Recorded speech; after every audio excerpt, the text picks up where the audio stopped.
Olá, bem-vindos ao canal. Hoje eu vou reagir a um vídeo de Luiz Felipe Pondé. Ele deu uma entrevista, acho que há um tempo atrás, e falou sobre a cultura do ressentimento, então vamos dar uma olhada.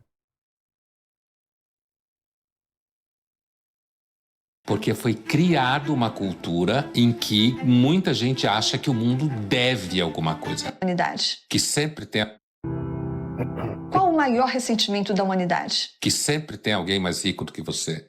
O universo conspira ao nosso favor ou contra nós? O maior ressentimento da humanidade, não sei se sempre tem alguém mais rico que você, né? Não me parece ser correto isso. Acho que o maior ressentimento da humanidade é a morte, né? Saber que você vai morrer. É viver sabendo da morte. E às vezes morrer sem concluir, sem realizar algum sonho, algum objetivo da vida. Enfim, o maior ressentimento de ser tem alguém mais rico que você. Não concordo com isso. Nenhum, nem outro. Ele é indiferente. O ressentimento apequena ou alavanca a pessoa? Normalmente é pequena. E ressentimento tem cura? Olha, acho que não. Oi, Pondé. Oi, Thaís. Pondé, Talvez ressentimento tenha cura, sim, de certa forma. Eu não acredito que você possa passar por uma vida toda e não estar suscetível a mudanças, a melhorar, a evoluir. Então, acho que qualquer pessoa que hoje em dia, tipo, atualmente, na verdade, é ressentida com alguma coisa, ela pode passar por um processo de aprendizado, de evolução, em que pode muito bem evoluir, né? Mas vamos evoluir e deixar de ser ressentida, né? Mas bora ver o resto, a continuação do vídeo. o escritor britânico Theodore Dalrymple, ele diz que o ressentimento, que é essa mistura de raiva e de amargura que a gente sente quando acha que o mundo nos deve alguma coisa, ele diz que o ressentimento é a única emoção humana que pode durar a vida inteira. Você concorda? Você acha que ele exagera? É claro que ele faz uma coisa que a gente chama em filosofia que é um argumento hiperbólico. Quando você... Nelson Rodrigues era muito famoso por isso. Quando você faz uma A hipérbole não está exclusivamente na filosofia, né? Tudo bem. ação exagerada para querer dizer alguma coisa que não vai tão longe, né? Então, eu não acho que todo ressentimento dura a vida toda, né? Você podia ser ressentido porque, por exemplo, a sua irmã se deu melhor do que você na vida, em algum momento ela quebrar e você ficar melhor do que ela, de repente passa o ressentimento, né? Porém, De novo, ele trazendo o ressentimento para a parte financeira, né? É estranho. Assim, obviamente que tem a parte do ressentimento que é exclusivamente financeira, né? Mas parece que ele está resumindo muito o ressentimento à parte financeira. eu acredito que sim. No argumento dele, quando ele fala isso, ele quer dizer que existe uma estrutura social. Ele estava pensando principalmente no mundo que ele vive na Europa Ocidental, principalmente no Reino Unido, que tem uma estrutura social que produz ressentimento contínuo, porque foi criada uma cultura em que muita gente acha que o mundo deve alguma coisa a elas. A sociedade, o governo, o universo, nos casos mais gritantes. E, portanto, como... O mundo é diferente de sociedade e da humanidade, né?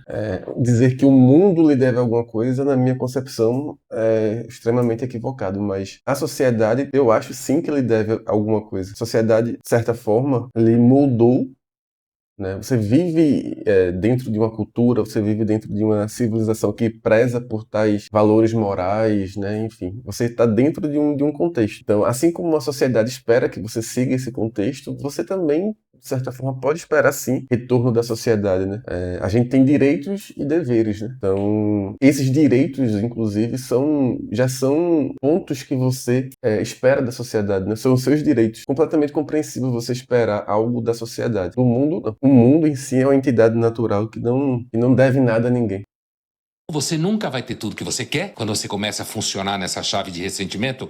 Eu tenho um direito a, eu tenho um direito a, alguém te dá aquilo, aí você acha que já tem direito a mais coisa. É mais ou menos quando, sei lá, você tem um parente que você dá uma grana para ajudar ele, aí você dá, sei lá, 10 mil reais, daqui a pouco ele quer 15. Então, o Dalrymple fala do Novamente, ressentimento dinheiro, né? como essa sensação de que o mundo te deve alguma coisa, ou alguém te deve alguma coisa, né? Já o Nietzsche entende o ressentimento como alguma coisa que surge da percepção de que o universo não está nem aí com você, de que o universo é indiferente a você, é um vazio, o universo é surdo aos seus pedidos, aos seus desejos.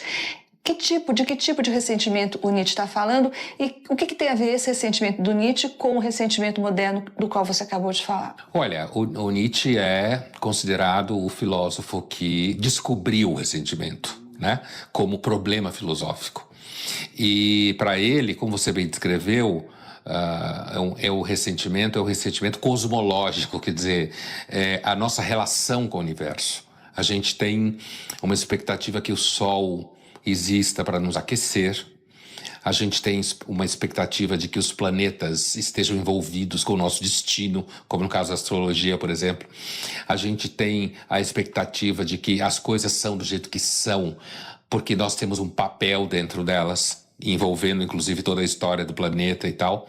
E o que o Nietzsche diz é que quando a gente percebe que nós somos completamente insignificantes dentro desse cenário todo, que o universo que o universo é indiferente com relação a nós, ou seja, ele não atende, ele não tem uma relação retributiva conosco. Não adianta você falar com ele tipo, você quer. Sabe essas frases idiotas que tem gente que fala por aí, quer dizer, vai pedir para o universo alguma coisa?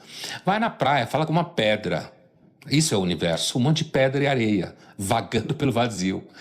Então, o ressentimento Não que o só Nietzsche isso, né? fala é esse sentimento de que nós teríamos direito a que o universo nos amasse, nos reconhecesse. Nós teríamos direito a que o universo conspirasse a nosso favor, como se fala por aí. E ele não. Ele não faz isso, ele é indiferente a nós. Então a gente fica nessa condição de ressentimento. Bom, Décio, o que causa o ressentimento é, sobretudo, essa sensação de que o mundo nos dá. É basicamente falar que o o universo está alheio a tudo, né? Eu acho que hoje em dia, inclusive, isso é meio que. Não sei, na verdade, né? Porque tem gente que tem crenças diversas por aí, né? Mas eu acho que é um lugar comum já você falar que o universo está alheio a tudo e o mundo não lhe deve nada também. Não tem nada de novo nisso. Deve alguma coisa, o fato de a gente estar sempre cercado de gente mais inteligente do que nós, mais bonita do que nós, mais bem-sucedida do que nós, isso acaba funcionando como um motor para o ressentimento? Olha, Na minha opinião, sim, tá? Inclusive, rede social amplifica isso. A gente hoje em dia vive num contexto em que somos cobrados por tudo, né? E quando você não alcança esse objetivo, que é chegar naquele patamar da pessoa que você está vendo ali, né, na tela, você não consegue alcançar aquele patamar, você fica ressentido por conta disso, né? Então, o nosso contexto atual amplifica o ressentimento. sem dúvida nenhuma. Por isso que um regime como o capitalismo, que é um regime que aumenta contrastes, certo? Que tende, por exemplo, a monetizar as diferenças, sem entrar aqui no mérito se a monetização é merecida, não é merecida, mas monetiza diferenças, muito facilmente isso vai produzir a sensação de que por que o outro tem que eu não tenho. E o ressentimento social, Pondé, o que ele tem de moderno? Como ele se transformou de Nietzsche para cá? Então, do Nietzsche para cá, acho que ele se tornou muito mais agudo, inclusive por. É isso, né? Se torna mais agudo pela questão da interligação, vamos dizer assim, dos indivíduos, né? A gente hoje em dia consegue acompanhar o que o indivíduo no outro lado do mundo está fazendo. Então a gente consegue comparar o nosso fracasso, digamos assim, de forma mais amplificada, né? Com o sucesso do outro. Hoje em dia tem a capacidade da nossa casa comparar o nosso fracasso com o sucesso do outro, no outro lado do mundo. É óbvio que o que você vai ter disso, a consequência disso, obviamente também, uma das consequências é o ressentimento, né?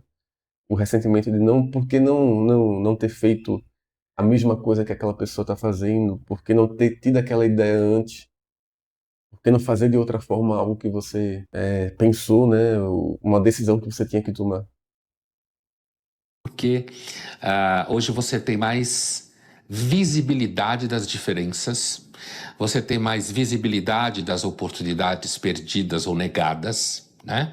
Você tem mais movimento na sociedade, você tem uma ideia de que hoje você tem todo o direito de querer ter direitos, certo? Então, a sociedade deve lhe dar oportunidades, o Estado deve cuidar de você. Mas deve, tá? Deve. De fato, deve. Se faz ou não, aí é outra história. Mas a sociedade, como eu falei antes, a sociedade lhe deve direitos. E ainda tem uma coisa.